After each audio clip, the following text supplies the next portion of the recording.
O sistema imunológico é composto de células, tecidos e órgãos que ajudam o corpo a evitar infecções. A imunossupressão é quando o sistema imunológico não está funcionando tão bem quanto deveria. No mundo, presta atenção, cerca de 4% da população é imunossuprimida.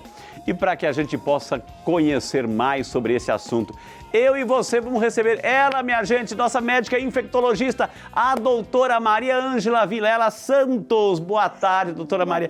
Entre aqui na salinha da saúde, bem-vinda. Tudo bem com a senhora? Tudo bem, A semana foi maravilhosa? Foi. Esse final de semana vai ser bonito ainda? Mais bonito ainda? Com certeza. Sabe por que vai ser bonito? Porque o pessoal já está esperando o Saúde e Fé para ouvir todas as suas explicações, viu, doutora? Vamos ver se eu vou conseguir. Vai conseguir, sim. Então, por favor, sente-se, doutora. Gente, a nossa queridíssima doutora Maria Ângela Vilela Santos, nossa médica infectologista, principalmente nessa época do ano, gente, tantas bactérias, vírus, enfim, circulando por aí. A gente precisa de um especialista para a gente, opa, preciso, ajuda, socorro, né? E ela está aqui hoje, viu? Mas o assunto a gente que vai abordar, imunossuprimidos. Quando a gente fala de imunossupressão ou imunossuprimidos, estamos falando do quê, doutora? Na verdade, o sistema imunológico, ele é um sistema que existe no nosso corpo que ele visa reconhecer o que é seu, o que é próprio, Okay. né? E o que não é próprio, o que não te pertence. E reconhecendo o que não te pertence, ele vai ativar as células do sistema imunológico para poder combater aquele antígeno, vamos dizer assim. Okay. Então, vamos dizer, entrou uma bactéria no corpo da pessoa. Existe uma célula do nosso sangue que chama macrófago. Ele tem tanto no sangue quanto ele tem no tecido. Okay. Ele reconhece aquilo, ele engloba, ele fala assim, isso não pertence ao padre, não é seu. É um invasor. É um invasor. Ele vai lá, ele engloba e apresenta essa célula para o sistema imunológico. Por sua vez, o sistema imunológico vai... Achei esse espião aqui, ó. É nosso? Não. Okay. Não. Aí, o que acontece? Ele apresenta para uma célula ativa a outra. Então, ele apresenta para o linfócito helper, para o auxiliador apresenta para o killer, que é o matador, né? E aí tem toda uma comissão, então. Tem uma comissão.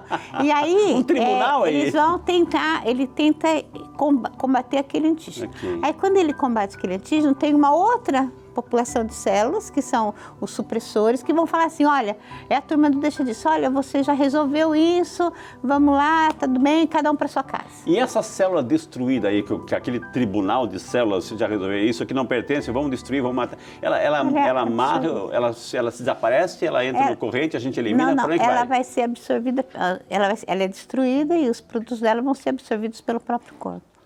Então, assim, geralmente, isso é o que funciona direitinho, né? Okay. Então, quando está funcionando tudo direitinho, é mais ou menos assim. Quando, por exemplo, existem alguns órgãos que são relativos a isso, né? Que fazem parte desse sistema imunológico. Então, a amígdala. Ah, não, eu vou pedir para a doutora ficar em pé. A gente tem uma foto aqui, doutora. Tem. Eu vou ajudar a doutora, vem cá, por favor, né? Nós temos aqui, ela trouxe uma foto aqui, gente. Por que deixar ela passar tanto trabalho se a gente tem como ilustrar para você também em casa? Então, doutora, agora a aula é sua, doutora. Não, então, são órgãos, são células, são sistemas e órgãos do nosso corpo que eles estão relacionados ao sistema imunológico. Então, por exemplo, o timo, que é uma glândula que fica aqui embaixo. Ela não é a mesma digamos assim, tireoide, é outra coisa? É outra coisa. Tá. Aí, a amígdala e a adenoide, que são as tonsilas, que é na garganta, que as pessoas têm mania de, qualquer coisinha. Antigamente se fazia mutirão de retirar a amígdala, pois né? É, doutora. Na criança. E aí, na verdade, a amígdala, ela é um órgão de defesa? De defesa, Uau. né? E ela concentra ali um processo infeccioso. Só em último caso, quando aquilo prejudica muito a criança, o adulto é que você vai tirar. Mas se não vai tirar. Deixa lá. Conserva. Se Deus colocou ali, tem que conservar. Exatamente. Como é que é a tonsila e a adenoide? Tonsila e adenoide. A adenoide, ela fica mais em cima, perto do nariz. E aí, o baço e o fígado, né? O fígado e o baço. As placas de Peyer no intestino. O intestino quase que ele é extremamente importante, né, nesse sistema imunológico, porque... Um escudo aí, doutora. Por quê? Porque tudo que você come vai ser absorvido no intestino. Okay. Então, lá tem que ter também um bando de soldadinho para impedir que entre infecção, caia na corrente sanguínea e tudo mais. Até porque o intestino ele é um órgão feito para absorver. Tá. Né? A função dele é absorver. Então ele tem que saber o que é da pessoa, o que é útil para a pessoa e o que é prejudicial para ela, e tentar fazer esse caminho. Então, entre as placas de pele. O apêndice, que a gente fala assim, isso daí não tem importância. Não, ele é um órgão de defesa também, tá? E a medula óssea, sem dúvida alguma, porque a medula óssea é a medula que produz as células, produz o glóbulo branco, produz o glóbulo vermelho e produz as plaquetas.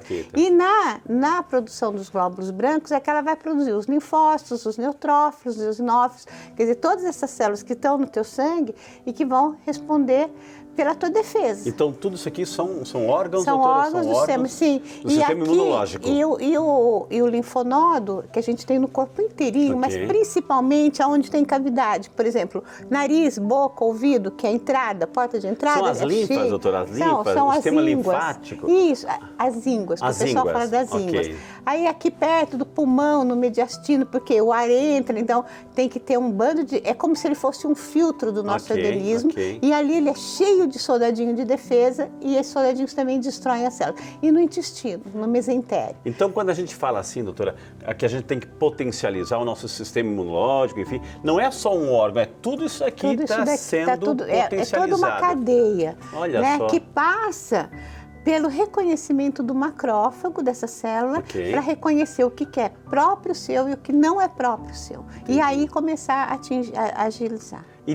Vamos sentar, doutora. E da onde que vem esses invasores, doutora? No alimento que a gente tem, está no ar, tudo mais assim, que o sistema imunológico fica em alerta? Algumas doenças são de transmissão respiratória, então elas vão entrar pelo nariz, né, pela respiração. Outras são alimentares, né?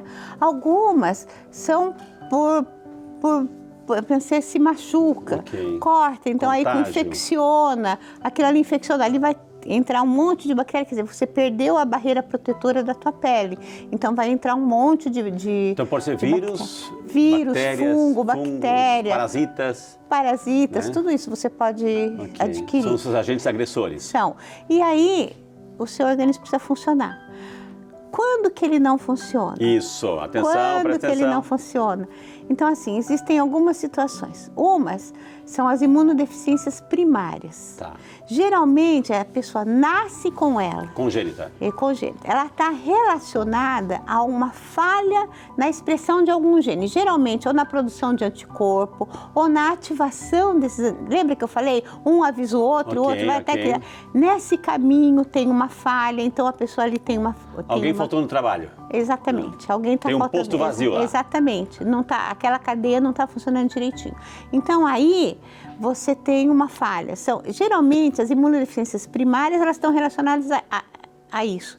Tem mais ou menos umas 400 doenças que são, mas geralmente são expressões genéticas. Então, a pessoa nasce assim. Ela nasce assim. Não tem culpa. Às vezes, vou falar sobre isso, mas assim, às vezes passa despercebido. A não ser que sejam casos muito graves. Por exemplo, tem uma deficiência primária congênita grave que a pessoa nasce sem, ela não produz linfócito helper, ela não produz o linfócito T, não reproduz o linfócito B e não produz os natural killers. Então, ela não tem defesa nenhuma para a infecção. Geralmente, essas pessoas não sobrevivem por muito tempo. É isso que eu ia fazer a não ser que você faça um diagnóstico precoce, e mesmo assim vai ser muito difícil, porque o resto da vida essa pessoa não vai produzir e ela vai estar sempre exposta. A pessoa não sobrevive, doutora, porque está faltando um agente ali de defesa, então as doenças chegam, elas potencializam. A doença corre livre no organismo dela. Mas graças a Deus isso é muito raro, raríssimo, né? Até teve uma vez, acho que eu era pequena, tem um filme que chamava A Menina da Bolha, ou O Menino da Bolha, uma coisa assim, que a pessoa morava numa bolha, mas, assim, é inadmissível. Agora, você pensa, se uma criança nascer com isso, e ela mora, por exemplo, numa situação sem nenhum saneamento, sem nenhum recurso, ela não vai sobreviver. Né? Então, isso infelizmente acontece. Como é que os pais, doutora, a gente não tem noção que o que a gente está faltando, o que está sobrando no nosso organismo, a gente não tem noção.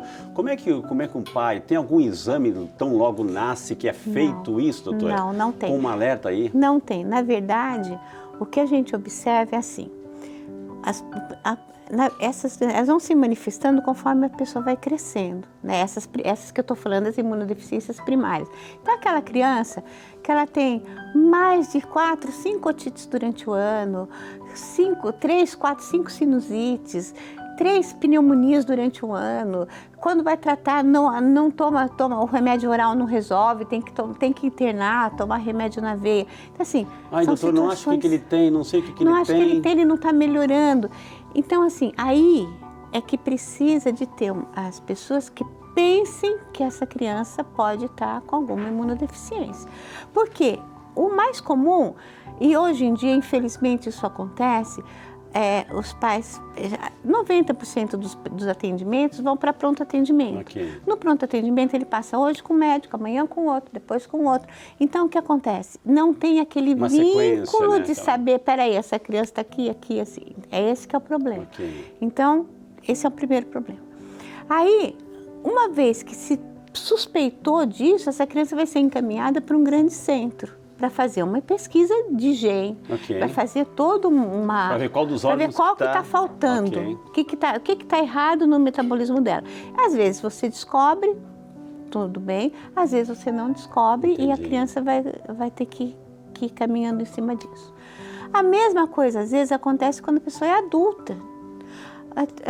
Faz acho que 1 ou 2, 1 ano e pouco mais ou menos, que uma filha de grandes amigos meus, ela de repente, uma menina saudável, uma moça saudável, de repente ela fez um quadro de uma pneumonia, fez um pneumotórax espontâneo, fez uma pneumonia gravíssima, assim, quase que...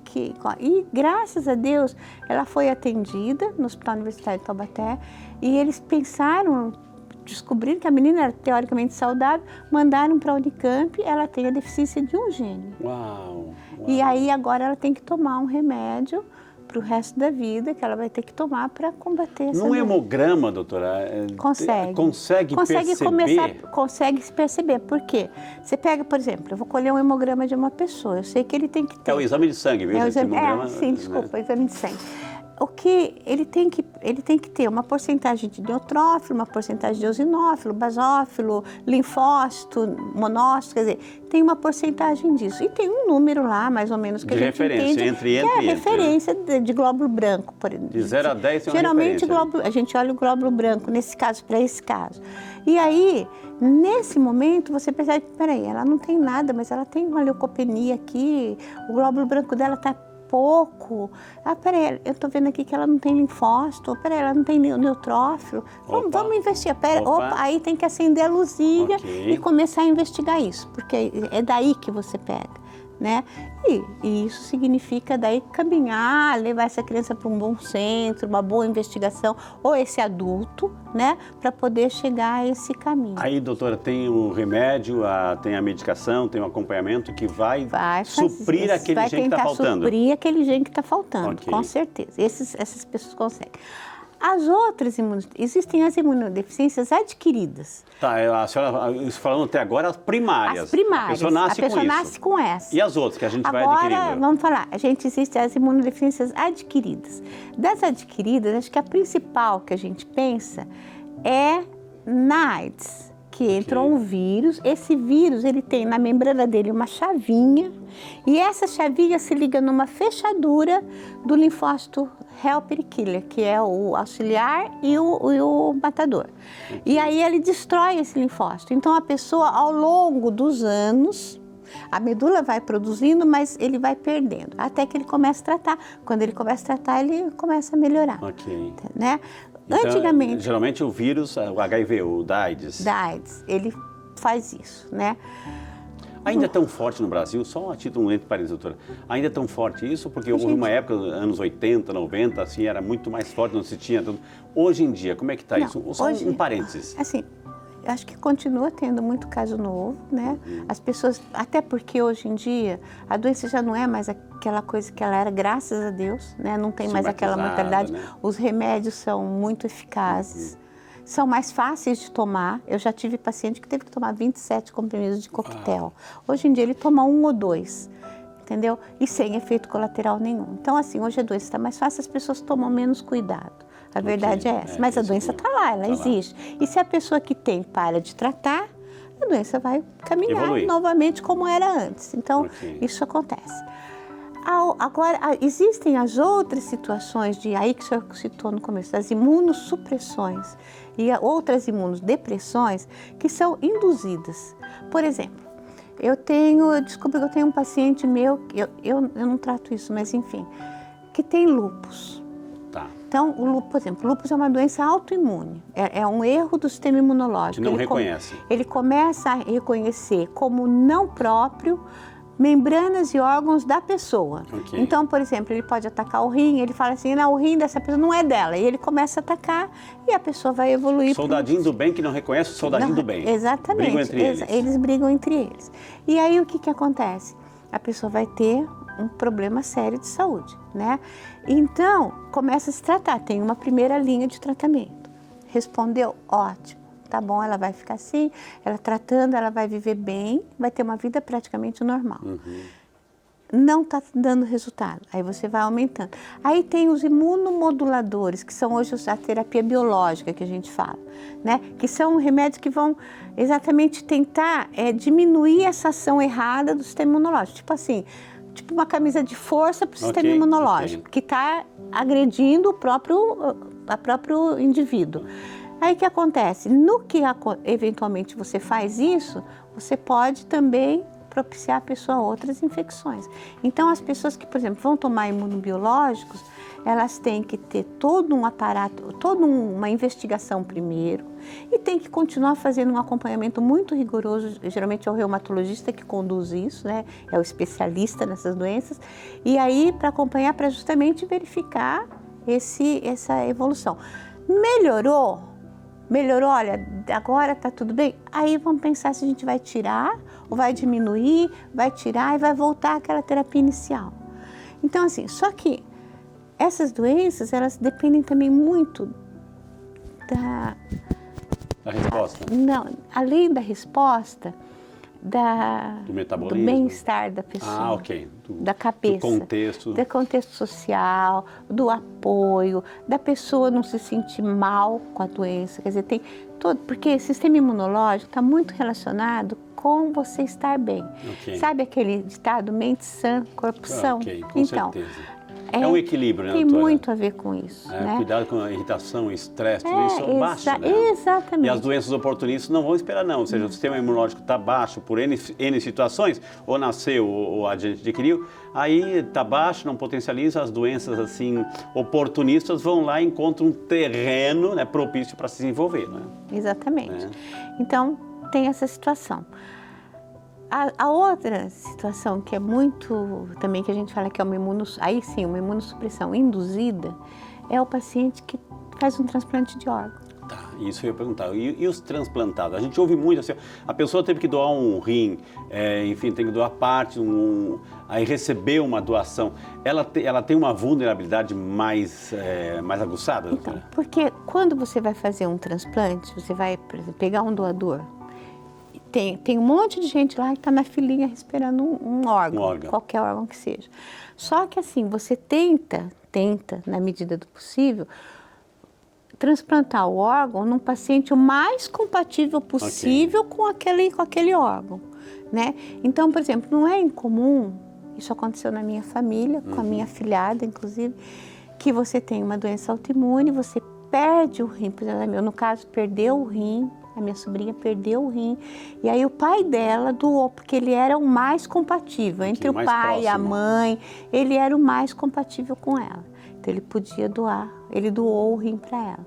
Então assim, a gente procura fazer esse transplante o mais compatível possível. Mas mesmo nessa situação, você tem que fazer imunossupressão, porque em cima do que a gente conhece, eu tenho um sistema imunológico, o senhor tem outro, ele tem outro, cada um tem um. O doador daquele órgão também tinha um. E também tinha um, que é diferente do receptor daquele órgão.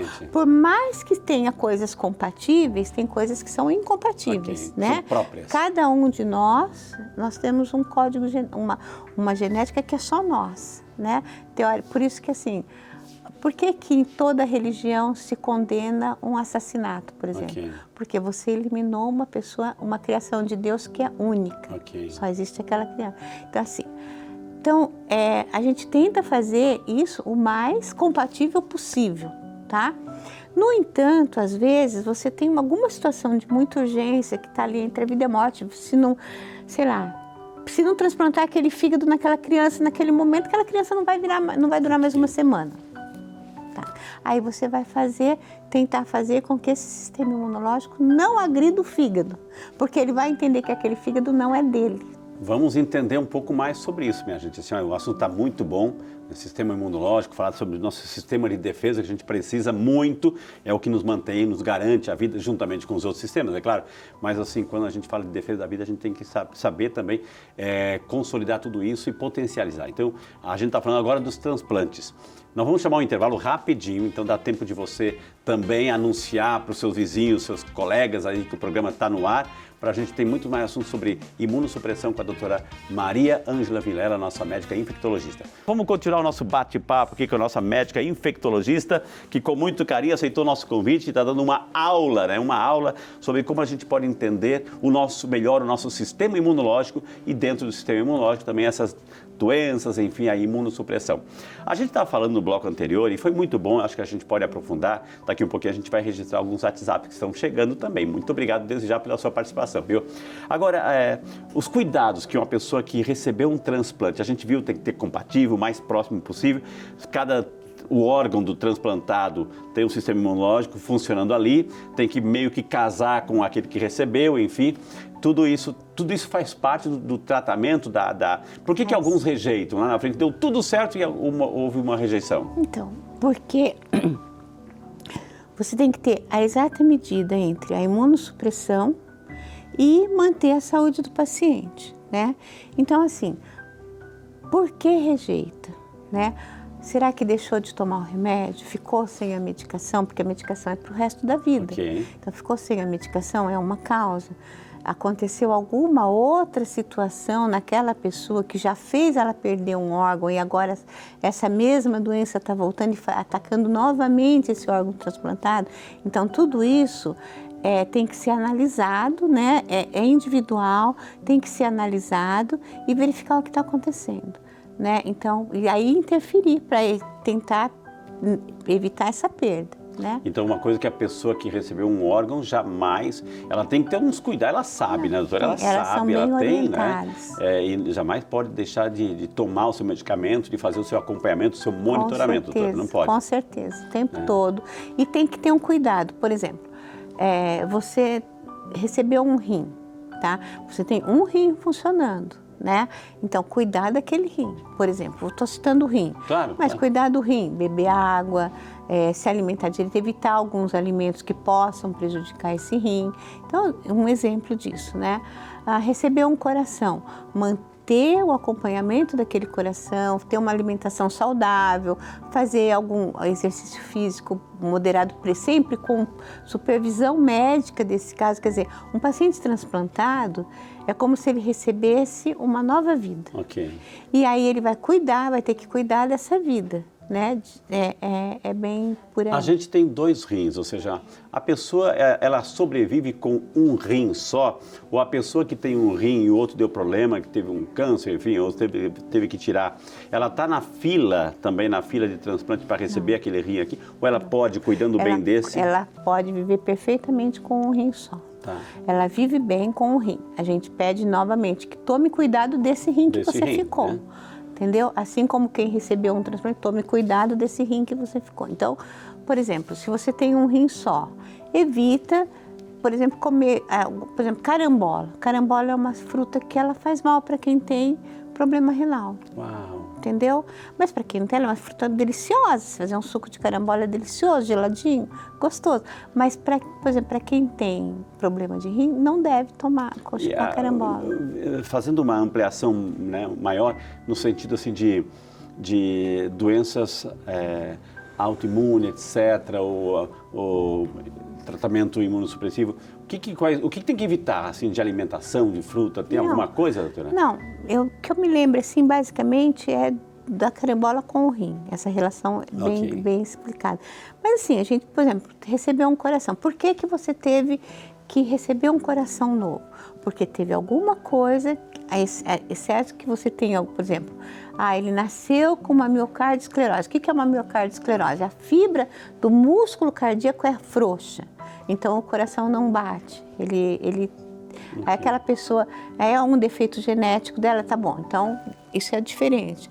Mas, ou então, por que você teve que receber porque você teve um infarto muito grande e você lesionou uma área muito grande do teu coração e teu coração ficou deficiente, muito deficiente, porque para você ir para um transplante é porque a sua deficiência nesse coração já não estava funcionando mais. Aí não de pode jeito fazer nenhum. uma cirurgia de transplante só daquela área afetada, tem que não, aí vai o coração, que eu saiba, vai tudo.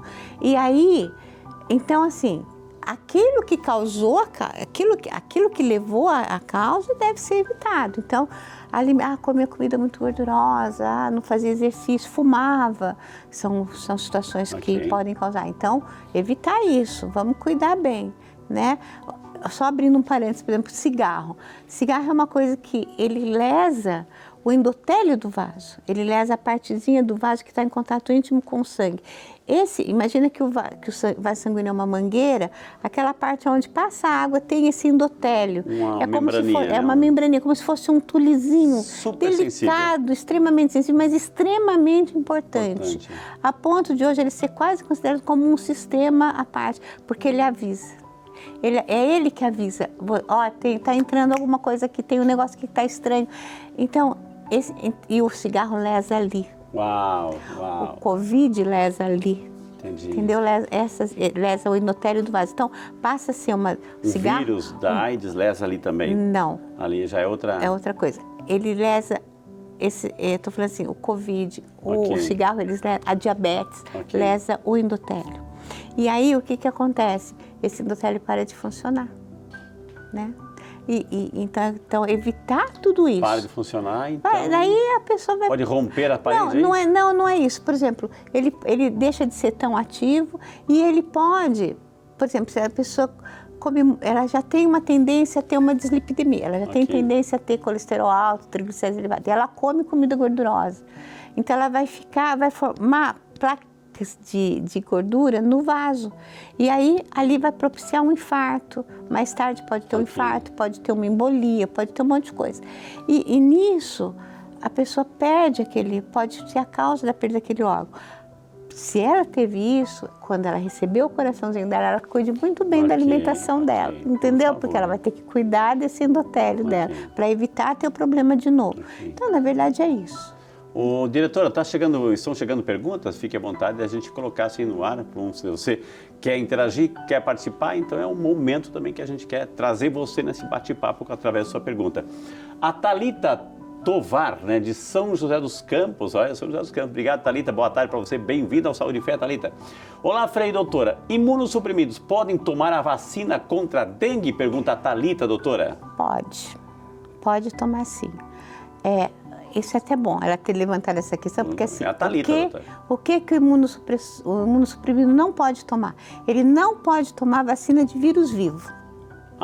Então, ele não pode tomar, por exemplo, a polio oral, a gotícula, ele não pode tomar. Ele não pode tomar a vacina da febre amarela, ele não pode tomar a vacina da varicela, ele não pode tomar a tríplice viral, que é sarampo, cachumba e rubéola. Porque essas vacinas são vacinas de vírus vivo. Então, esses ele não pode tomar. Então, por exemplo, em vez de tomar a polio oral, ele vai tomar a VPT, que é a vacina do vírus do polio inativado. Ou seja, VPI, porque ele vai ter que se defender disso tudo, doutora. Tem que se defender. Ele vai ter que tomar. E quando ele faz... É uma outra vacina. Então, assim, e quando ele faz um transplante, ele vai ficar um ano, de 6 meses a 1 ano, sem tomar nada.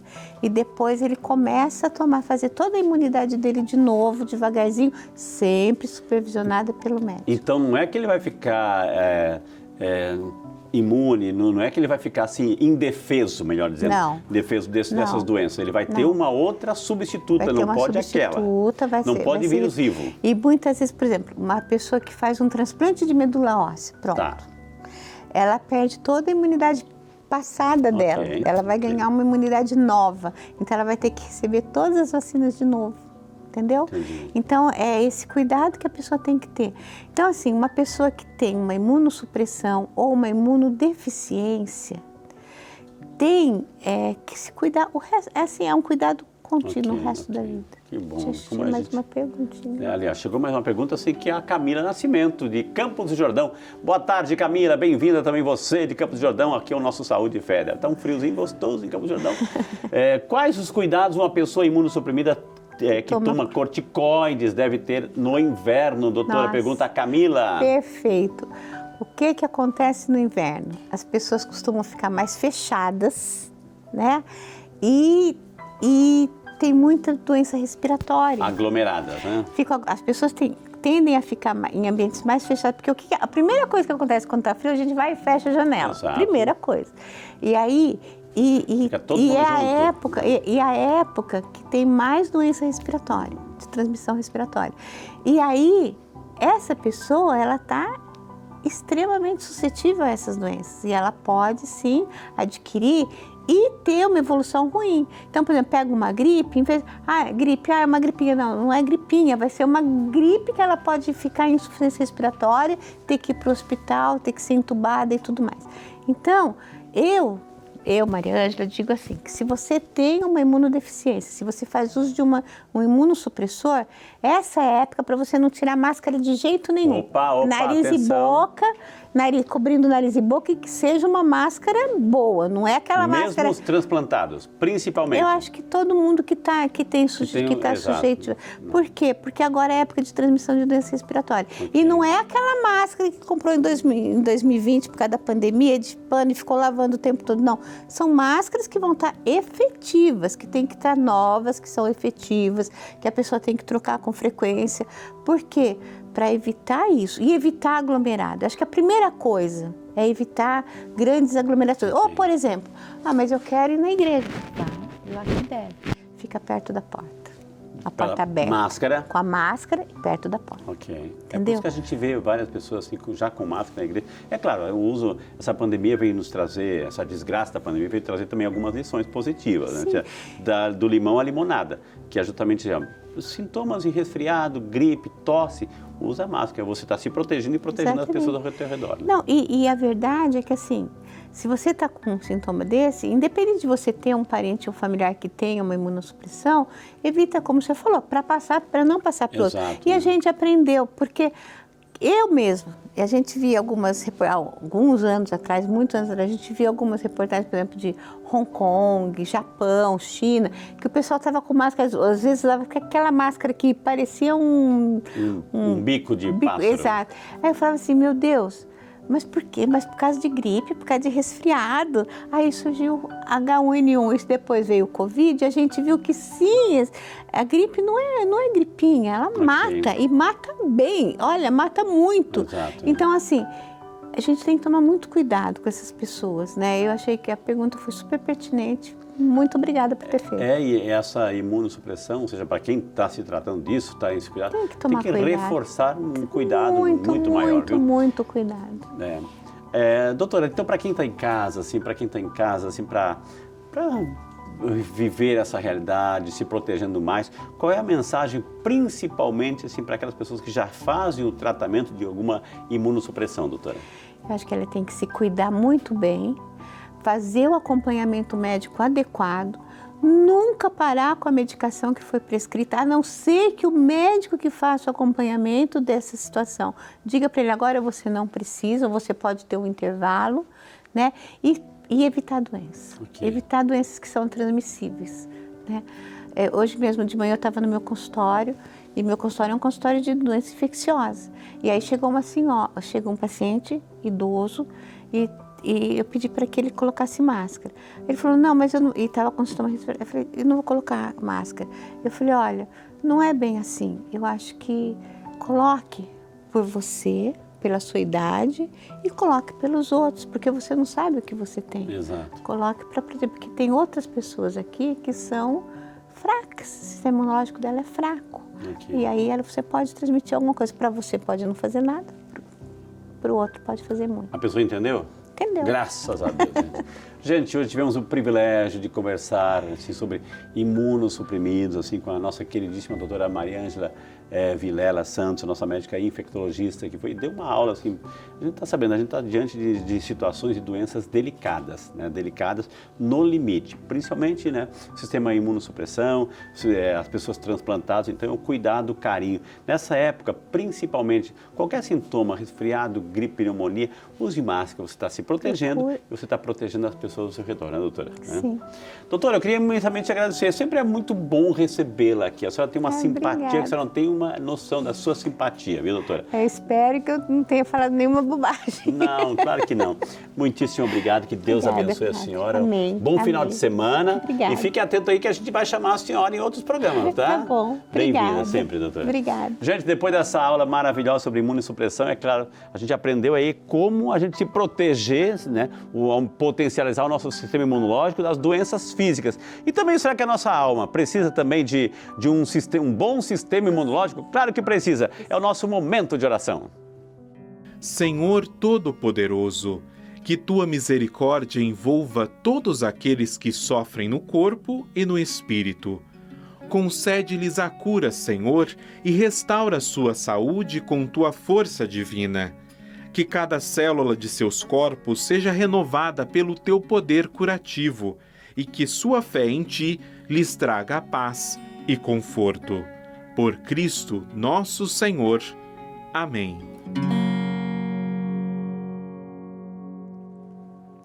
Como não agradecer a Deus, minha gente, nesses momentos tão especiais, a gente recebe esses grandes especialistas que com muito carinho explicam bem, né, com esse propósito de fazer a gente se cuidar, potencializar o nosso sistema de defesa, né?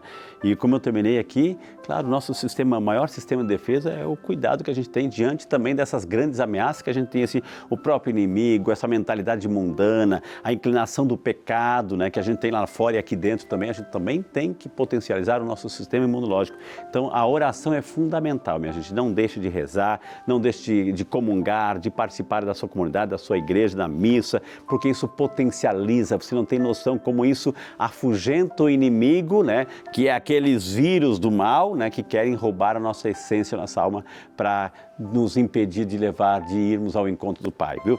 Então, quero nesse momento, ao lado da imagem de Nossa Senhora Aparecida, nossa mãe, nossa rainha e padroeira do Brasil, São Peregrino protetor contra o mal do câncer, eu quero colocar também você, a sua casa e sua família e convidar você agora a segurar aquele copo d'água. A gente vai preparar aqui essa água com tanto carinho, tão limpa, tão transparente, e vamos invocar uma bênção para você tomar nesse sábado, preparar esse final de semana com muito amor, com muito carinho. Senhor Deus, infinita bondade e misericórdia, ao concluirmos esse programa, pedimos a tua bênção sobre cada um de nós, de modo especial aqueles que nos acompanham. E também de modo muito especial, Senhor, pedimos a bênção sobre esta água tão limpa e pura, transparente, que ao tomar desse sacramental, desça sobre cada filho e cada filha toda a bênção, toda a proteção, toda a saúde física e espiritual. Em nome do Pai, do Filho e do Espírito Santo. Amém. Essa água eu vou entregar para a nossa doutora de hoje, minha gente, ela vai ficar tão feliz. E eu quero agradecer de coração o seu carinho, a sua sintonia, a sua audiência. Descanse, final de semana chegou, mas domingo é dia do Senhor, final de semana para a gente descansar, refazer energia, claro que sim, mas a gente não pode descuidar que domingo é dia do Senhor, então vai se organizando também para participar da sua comunidade, para aumentar o sistema imunológico através da oração da Eucaristia, viu? Que Deus abençoe você em nome do Pai, do Filho e do Espírito Santo. Amém. Muito obrigado, Deus abençoe, bom final de semana e até semana que vem com mais uma edição do nosso Saúde e Fé. Continue na programação, é bom demais estar na casa da mãe, minha gente. Deus abençoe.